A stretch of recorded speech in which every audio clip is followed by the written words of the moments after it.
This is DJ K-Rock, and we're here with Band Chat. Yeah! Welcome back to Band Chat, everybody. I am so excited about today. My name is Bonnie. I'm the lead singer for Innocence Torn. And I'm James, the lead guitarist, and the guy who drinks way too many rockstars and fights diabetes. And guys, we've got a special guest for you today. All the way, is it Calabasas, California? Yes. Calabasas, California. We've got Ryder B. All right. Hey, Ryder. Thank you so What's up, guys? How you doing? I'm great. Thank you so much for being on the show. I saw you doing, you did a video. It was Sweet Child of Mine, and I was like, oh my God, that kid rocks. Like, I can't believe that you are 9 years old and you sound like that. How did you get started? How did you get started? I think it was My Michelle, wasn't it? Oh, yeah. My Michelle, actually. Yeah, oh, yes. I'm so sorry about that. Yes. So how did you get started in rock and roll? I was just born to rock, man. Like, I started playing drums when I was 2. Literally, I was on my high chair. I started playing a beat, and my parents came in that room, and they jokingly asked me, play Ramones. And I played a Ramones song on my high chair, just played a beat with my hands, and then that's when they realized I was a drummer. So, yeah.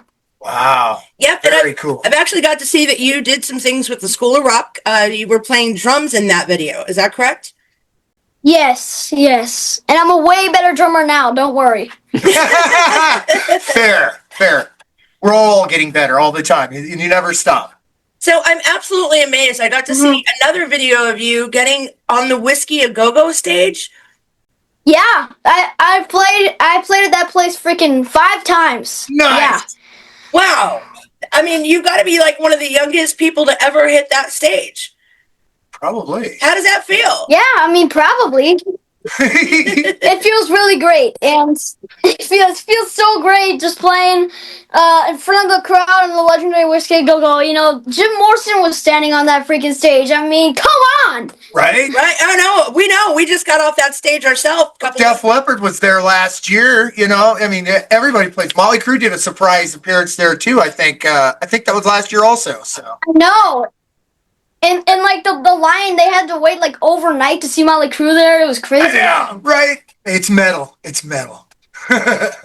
So, yeah. I mean, you have recently you're going to be dropping your first album here pretty soon? Yes, it's called Don't Call Me Cute. And to the people that are watching, you guys never call me cute.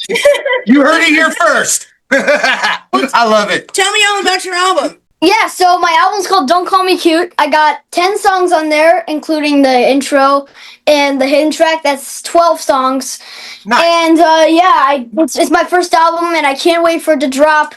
And it's not going to be on Spotify, but there's going to be a bunch of albums, and my record release party is going to be on November 1st, and that's when my album's going to release. Right here is Don't Call Me Cute, my album, right there.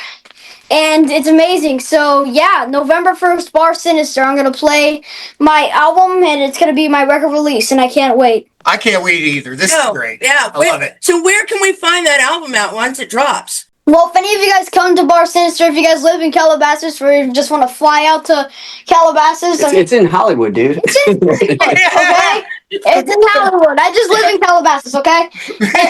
Yeah, if you guys want to fly out to Hollywood, then do it. And then you can pick up my album there.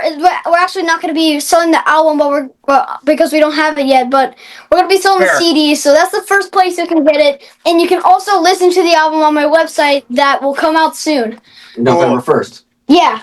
Cool. Give us the link for that, and we'll put it in with the podcast so we can get people to flood that. Let's shut it down with too many people seeing it. You know, let's make it famous. Hell yeah. So actually, I'm doing this as a special because I want to release this on November 1st, so that not only does it... We should do it a little bit before November 1st. Yeah, that it drops just as your album is dropping, so we can do everything that we can to support you. Of course. Yeah. Halloween would be good. That'd be perfect. Well, actually, I'm going to do... My favorite holiday of all time. That's my favorite holiday, and I can't wait. Right? It's the holiday. I love it. So, I mean, you got to have, like, the coolest parents about on the planet, don't you? Oh, yeah. They're great. I'm assuming they're metalheads, I hope. I mean, sure, yeah. We all love metal. I guess we're all metalheads. Right? You know? The whole world is metalhead. No, I agree with that. That's a good way to think. Yeah, there needs to be more of us on this planet, that's for sure. So what was it like going into the studio recording this album for you? Well, I've been in that studio a lot, and it's produced by John Schriffler. He has this awesome studio, and it's just a normal neighborhood, but he has this awesome studio by his house. Cool. And it's so freaking cool. It's like, it's all filled with like freaking like guitar lamps and stuff, and it's sick. And so we recorded the album there, and we recorded some more songs before there, and I rehearsed there a lot for my shows. But it's great. We just needed John Schriffler to produce our album, you know? Cool. Sounds like you got a lot of really good support around you, including your producer / engineer gentleman. You even let you practice there. That's really awesome. Hats off to that. That's cool. Yeah. Love it. So what's your favorite part about all of this? Being on stage. I get it. Definitely my favorite part. Love playing in front of the crowd, even though if they have their phones up like this and I can't even see their faces. I don't care. I love playing in front of the crowd and stuff. It's so cool. You know, I just love doing it. Right? The energy, the excitement. I totally get it. I'm with you 100% there. So how do you find time with going to school and being in the recording studio for yourself? How do you find some time? I take the days off, which is lovely. Because school is literally the worst thing that can possibly happen. It's prison. It's literally freaking prison. If you think about it, it's just prison. Like you literally have to go there. It's a total institution, but you know, you gotta get your basics down. We've all been there. We all hated it. Yep, we definitely all hated it. What are your teachers and the people that you go to school? What do they think of you being a rock star? They think it's basically normal, and but like the first thing I tell them I'm a rock star, and they're like, "Wow," and then they don't care. They don't get it. They just don't understand the magnitude of coolness that is involved. And you guys are allowed to cuss if you want to.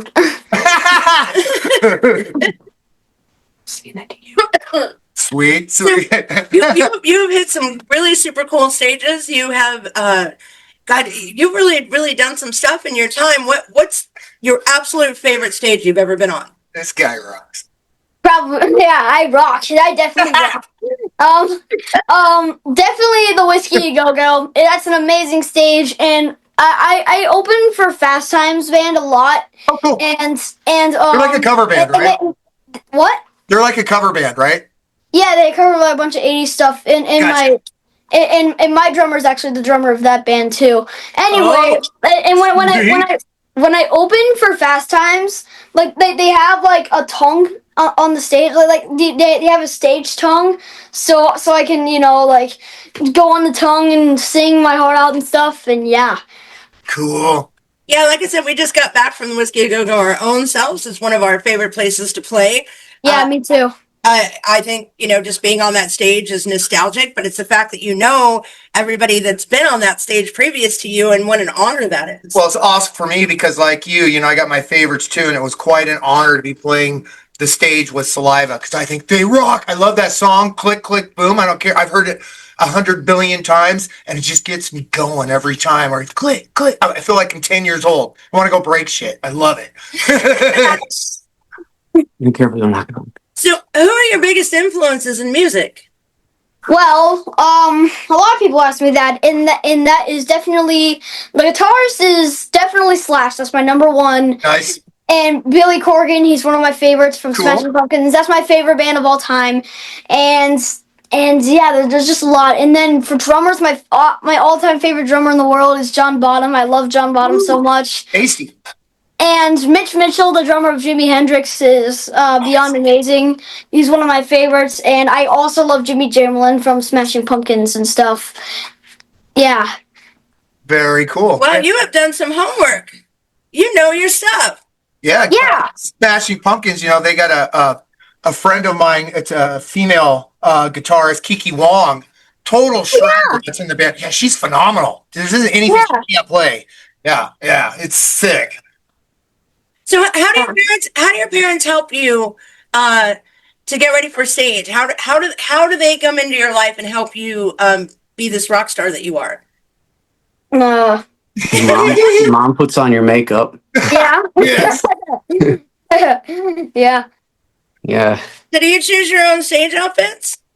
What? Yeah. What? Wait, but my dad makes them. Yeah. Cool. Oh Really? yeah. Dads are hired. Here's one of the shirts right here. Oh, cool. It's so cool. I like it. Very nice. That is very cool. Yeah, I've had a chance to kind of chat with your dad a bit. He seems very, very, very cool. I love the fact that they, they saw something in you and they're totally supporting. As I grew up, I was not supported that way. I had to get married to get my own band. So music was from the day I was born was a part of. My mom was a professional classical musician. She's a flute player, had her master's degree in music, and even taught in a couple of the schools. So I was drowning in music. I love it. And I didn't start out as a metalhead because I started out as a classical musician, basically because that's what I was around. And then it was like my younger brother. I bought him like Motley Crue, Shout at the Devil, and some Van Halen tapes at the time. It was way back when. And I thought I'd listen to him before I gave him to him because this is my brother. Screw him. So it was Shout at the Devil. I listened to that and just totally changed my ways. I went from playing like classic guitar to metal and getting amps, and it was just off the train, right? So Shout at the Devil, man. One of my all-time favorite albums. it Yeah. rocks. Yeah, from beginning to Definitely the best Molly album. 100%. Definitely. Yeah, I agree. So of all the bands that you've met and all the people that you met, who is the biggest?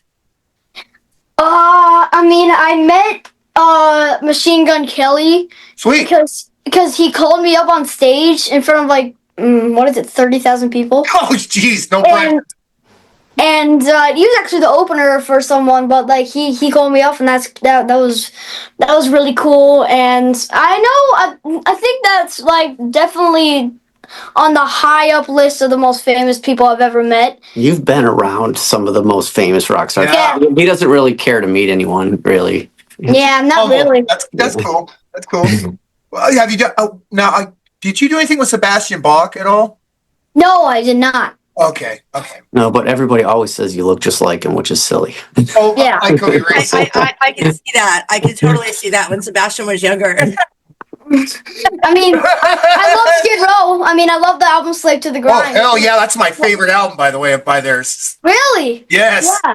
We got Yeah, the same taste, man. I love this. That's my favorite album by theirs too. Yeah. Right? It rocks. So we actually when we first started out, we actually bought the rights to do one of the Slave to the Grind. Slave to the Grind. We actually got to perform it at Rye James Deals. And you told me not to bring this up, but you did. And Eddie Trunk was doing an interview with Sebastian Bach there. So we got to rock the Rainbow playing one of their songs. So we had legal rights to do it. So Play the Rainbow. but it was cool. I played the Rainbow, yeah. Yeah. It's a cool place. It's not a huge place, but it's a cool place, especially when you're playing in front of people that you idolize and stuff. It's pretty neat to play someone's song and actually have the singer in the audience. For me, it was like incredible. So When you guys go to the Rainbow again, go to like the big table in the corner because that's the Guns N' Roses table. oh, okay. And now it's my table because Yeah, I always sit there. And I will and do that. And they have a sign of like my drumstick hanging up on there, and it's signed to the Rainbow, and then my signature. And then there's also a poster. I think a poster for the Rainbow show, right? Yeah, and Oh, they cool. have the poster for the Rainbow show up on one of the shelves. So That's I freaking don't know if it's still awesome. there. I don't know if it's still there or not, but it's sick. So Well, definitely if it's check there, it out I'll go next and time take you a bunch come. of pictures and I'll flood it on social media. How's that sound? Definitely do that. I 100% will. So are there any original tracks on this album? Oh yeah. There's only 2 covers. Cool. What are the covers? Or do you not want to say? Brutal by Olivia Rodrigo. I mean, that's like the only pop artist I like. I mean, I made it all punk rock and stuff on the album, so that's cool. And then also, I do this song every single time I have one of my shows. I Want to Be Your Dog. And, Oh, cool. And I definitely wanted to do it at the end of the album, so there's 2 covers of those. Yeah. Nice. That's very cool, man. You seem like you really, really got a good head on your shoulders about being in this industry, because I'll tell you what, this industry is not easy. you're constantly having to reinvent yourself. You're constantly. But it is perseverance and work, and like every famous person says, don't get into it thinking about money because clearly you're not going to make money at first.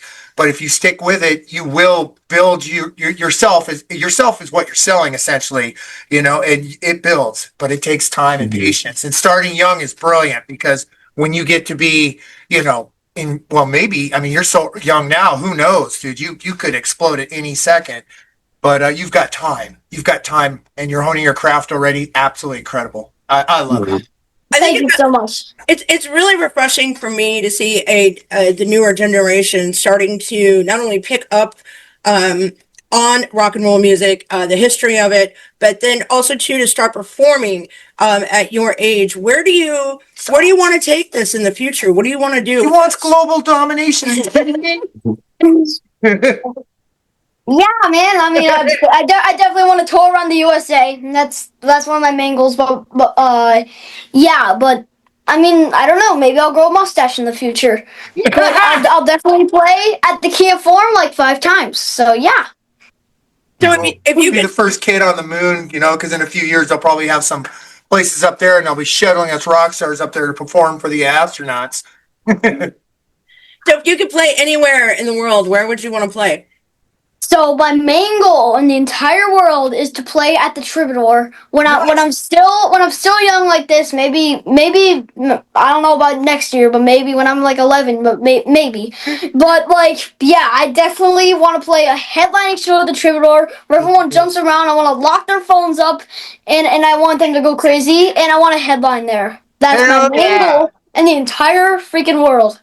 So Kelly, if you're listening right now or you're watching it on the podcast, you know how to book them. So Please do it. Help the brother out and get him at the Troubadour. We actually we're very fortunate to have some really great connections down there. One of the Kelly, I have 50 million. No, not million, right? I don't know. I have 50,000 subscribers on my Instagram, please. 50,000 subscribers. Nice. And you know I think you have 77 on Instagram. Oh, I have 77? He doesn't know much about his social media. I fucking know. No, but you do a live stream once a week, right? Yes, it's called Sunday Live Stream, and I do it every Sunday, and I'm going to do it today. Sweet. And, yeah. And so tell me what that's Make sure to watch it. I will. I'm definitely going to. Tell us what that's all about. So I hop on live, and I mostly do song requests, and everyone requests a song, and I just play it for them to see if I'm good at it or not. And most of the time they'll just suggest a random song, and I'm really bad at it, but sometimes I'm really good at it. Nice. And yeah, it's just funny, and I throw a bunch of jokes in there and stuff, and it's just funny. So yeah. That's cool. So Love it. I did recently see a video where you came across an amphitheater that you pass on your way to school. Are you actually going to do something in that amphitheater? I don't know. What do you guys think? I thought it was a killer idea, actually. We've got. If the owner wants us to, then let's do it. It's cool. Right? It's like ancient ruins. It looks like it's really cool. Is. It looks like that, but I bet people have been playing there. Maybe not that much of a while ago, but they've probably been playing there. Yeah, you may have experienced a ghost there, didn't you? Oh yeah, I may have experienced a ghost there. I was literally looking in this brick house or whatever, the stone house, and I looked in the window, and it was all like messed up and stuff. It kind of looked like the Texas Chainsaw Massacre house before they get in the slaughterhouse. But so I looked in there. It's all messed up. It looked so abandoned. And then I just heard this quiet bark. I just heard this bark, and I'm like, "What?" I literally just heard a bark, and so yeah, it was kind of crazy, but like a ghost it's dog. probably a ghost dog. Yes. Speaking of which, yeah, that's absolutely amazing. What do you got? Maybe it looks like this.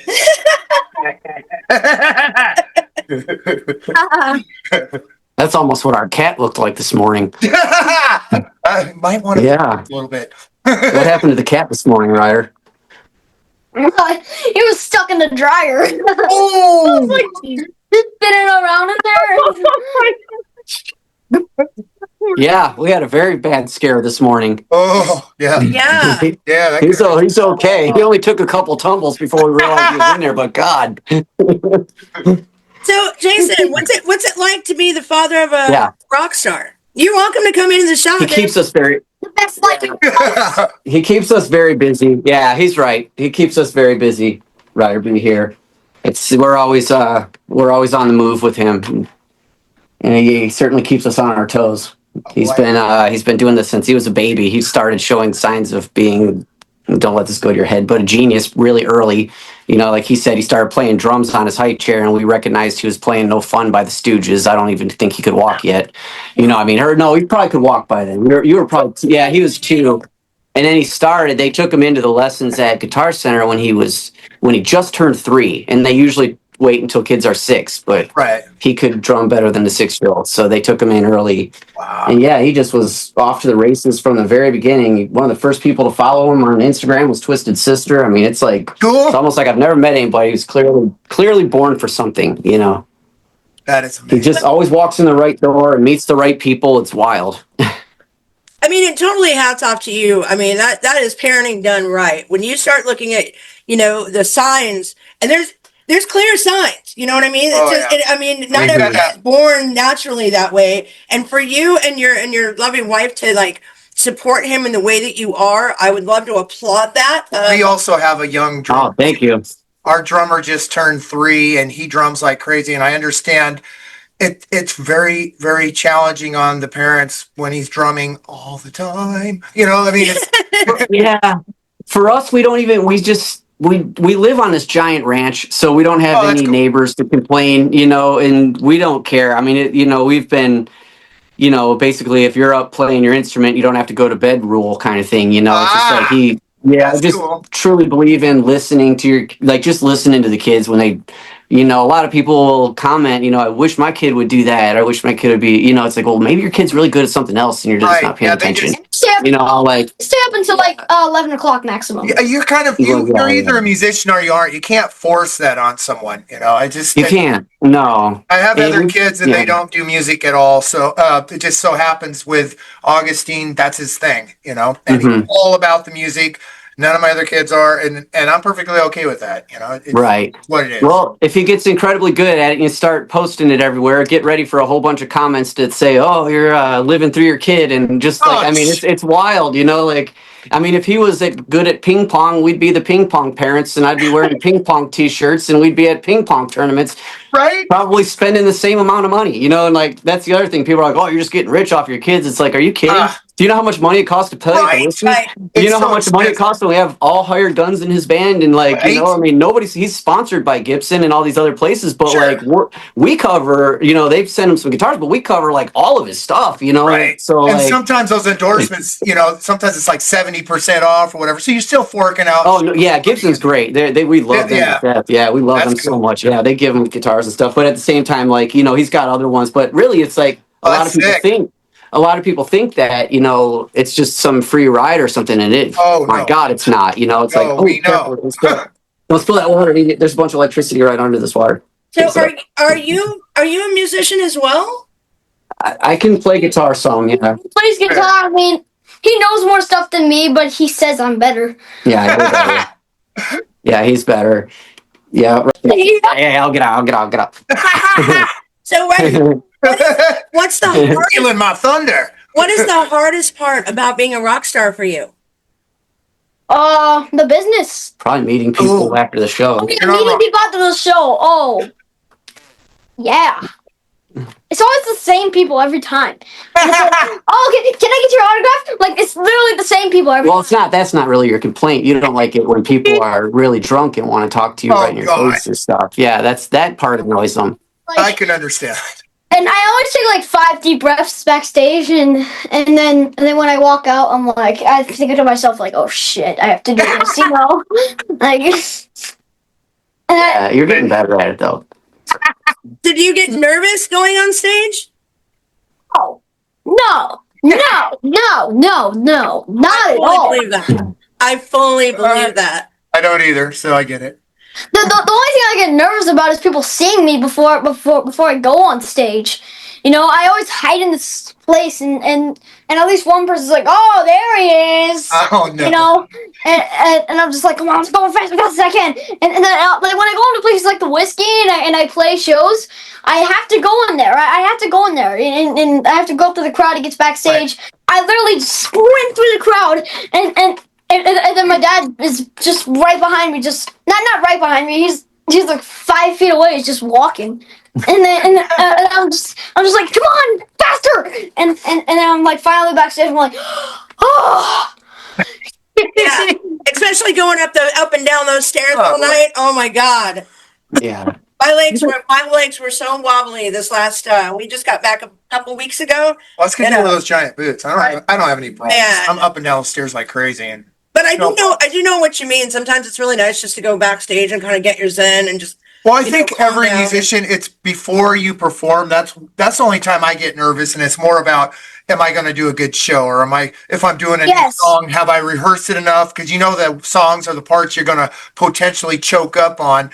I agree. Yeah, right. But as far as once I'm up there, it's the energy. I'm rocking it, and sometimes I do fuck up, but then I just try to make it look like it's part of the show, and life goes on, and it's good, right? So. What do you tell your bandmates backstage every time before you go on stage? Get your shit together. We only got 5 minutes until the show. Right. Everyone get your shit together, and we're gonna do good.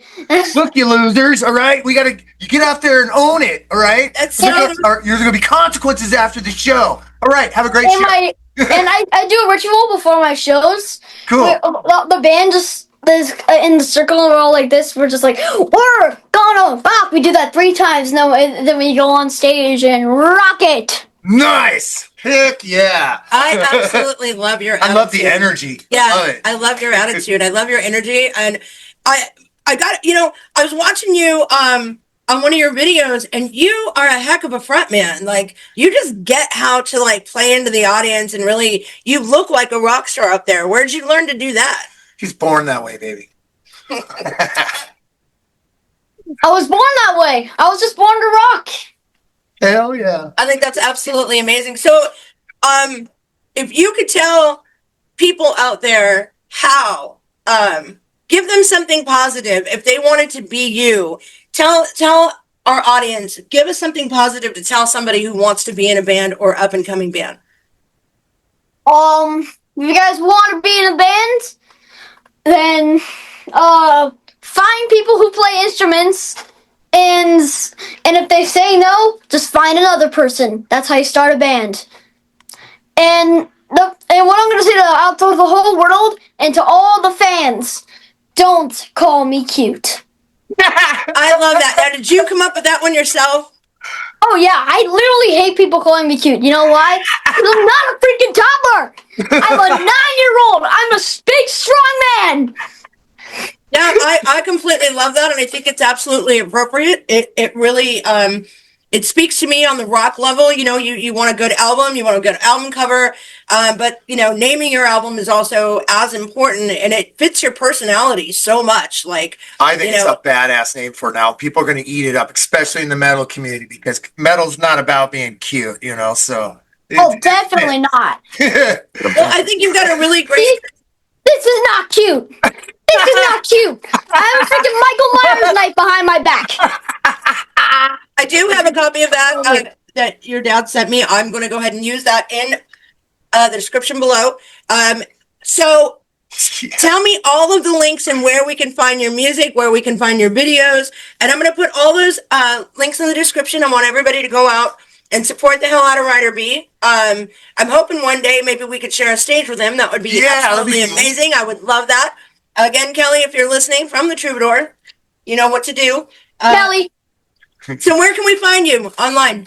All right. Well, here's where you can find me. YouTube at Ryder B, Instagram at Ryder B Good, TikTok at Ryder B Drummer, and Facebook at Ryder B Good. Very nice. I will make sure that I link all of that down below. I want to thank you guys so much for taking the time with us. Thanks for having us. I want to give hats off to the parents for having a very good looking, not cute metalhead. So, Well, Mohawk's Nice. off to you for having a drummer kid. oh, it just happened. Actually, Yeah. it really did. He picked up a pair of sticks and went and sat on my drummer's lap. Like, okay, Well, he's so obsessed with our rehearsals because we have the rehearsal studio at my house, and we rehearse like 3 times a week. And since he was literally just, he was a bobblehead. able to move, he was freaking out. He had to be in the studio, so that's just what he likes to do. Like, Cover something easy and have him play drums on it in one of the rehearsals. Oh, he does. Like, do like he shreds Seven Nation on the Army or drums. something where it's simple, easy drums and. Oh yeah, Yeah, I've been actually really pretty getting into the white stripes. I love the white stripes. White Stripes, They're one of my that's favorite genius. Yeah, bands. basic beats, but they're cool and they make sense. They're very well structured, actually. If you guys ever get a chance to, I have a little video of him. Oh yeah, in our shorts, and he's actually pretty good. He came out to play, just messing around on the guitar, and the baby grabbed his sticks and decided to sit down, and but it's towards the end of that video that he comes up with his own beat that we looked at each other like, oh shit, this kid can play. I'm like, it is insane to me that he has that kind of rhythm. We bought him a guitar and he strummed on it for about 2 seconds, looked at me, grabbed his sticks and went out to the Yeah, he likes to do weird stuff on the guitar and play with the effects. I gave him a line 6 and he just goes crazy. He likes the weird sounds, but he's got an electronic drum set and an acoustic drum set. His acoustic drum set is by far his favorite, which I think is pretty cool, but you can beat the crap out of it, and he takes it apart, puts it back together. He just loves his drums, so. The Pearl Roadshow Junior was a great one for Ryder when he was little. Yeah, that was a solid kick. The first one was like this cheap one that we got from Guitar Center. I think it was like the S something, but I forget what, the SP or something like that. But then that Zelda or the Pearl one was great, man. That was actually really good. I would suggest The sparkling. Yeah, our first 2 acoustic sets he destroyed. It was just bam bam on it, and I'm not sure what we got now. I don't even know what that is. I think it's like a Piler or something, but it's actually been good. But I didn't think of, like, pearls are great, man. I'll definitely check it. Yeah, the Roadshow Junior. It was a good kid. And that was a really good one, and he used that in his talent shows and stuff like that. That was a good one. Yeah, in the second time of my talent show, I played the song "Rats" by Ghost. Cool. And everyone was doing all these pop songs and like all cutesy and stuff. And I go up there, they're playing a freaking Ghost song, and I'm up there. I have my eye makeup on. I look like a death metal rocker. And then so I literally I've been using my main drum set during that time, the DW, the DW. Yeah, but. And we had to get the Pearl drum set out of storage because the DW was just too big for the stage, right? I think we wouldn't have been able to see you. Oh yeah, we wouldn't be able to see me, yeah. And so we used the Pearl, and it literally felt like a toy to me. I was destroying that thing. I can tell just by your energy, your personality, the support of your parents, and the people around you, that you've got a hell of a future ahead of you. And you know what?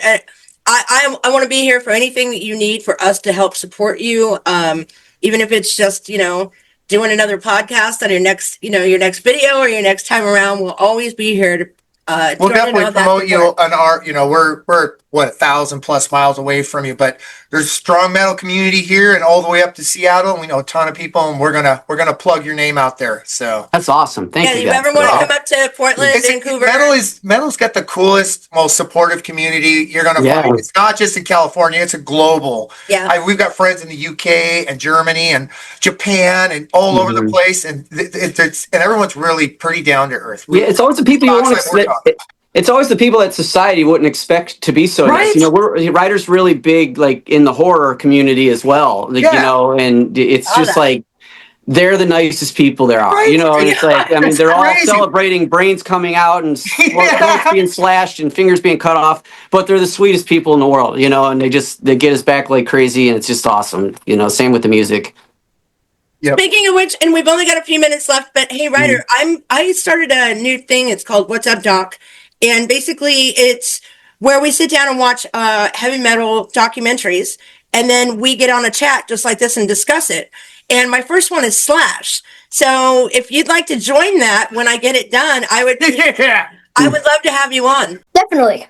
Yeah, because if you're a Slash fan, then you're going to like this documentary a lot. So A Slash fan? Yeah, say she'll bring down. Guitarist of all time.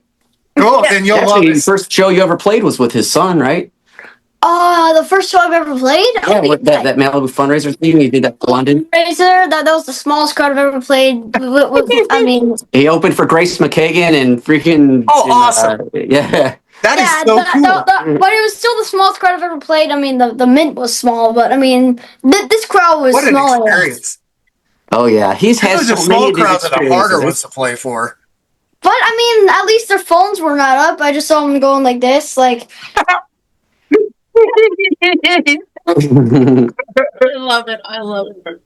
All right, guys. Well, I'm going to have to let you go here in just a few minutes. I just want to once again thank you so much for taking the time to sit in on this Sunday afternoon. And I can't wait to see what you do in your future. And again, if you ever need our support or anything we can do to help you, Well, in the future, I'm just gonna be me. I'm gonna be the crazy guy like I am right now. Nice. So I absolutely love that, and that's probably why you're going to make it in this industry, because you have that understanding and attitude And driving force. and a driving force, and you got to give it up to your parents, man. Yes. If it wasn't for them, you might not have the opportunity that you have now, and with them, You always need a strong foundation. And with them- however that is. and with them, having your back the way you are, I'll see you at the Troubadour here very soon. Oh yeah. I'll be up in front with my camera. So Jason, Covey, thank you guys so much for coming on the show. Thanks for having him. We appreciate you guys. Ryder, thank you so much. And again, Very nice to meet you I guys. want everybody to go out and go get this album, go download it, go get his stuff, go support Yeah, they him. can order CDs, merch, all that stuff will be there. Last thing I gotta say to all of you, again, don't call me cute. See you later. We are so excited for Ryder tonight, you guys. He is dropping a brand new album tomorrow, Don't Call Me Cute, as well as a website, and he's playing at Club Sinister. So one way or the other, get out there, go support him, go buy his stuff, and tell him that Innocent Sworn's Band Chat sent you. Tonight was Ryder's favorite time of year, so we thought tonight would be the best time to drop this. But tonight, guys, we got a regular broadcast.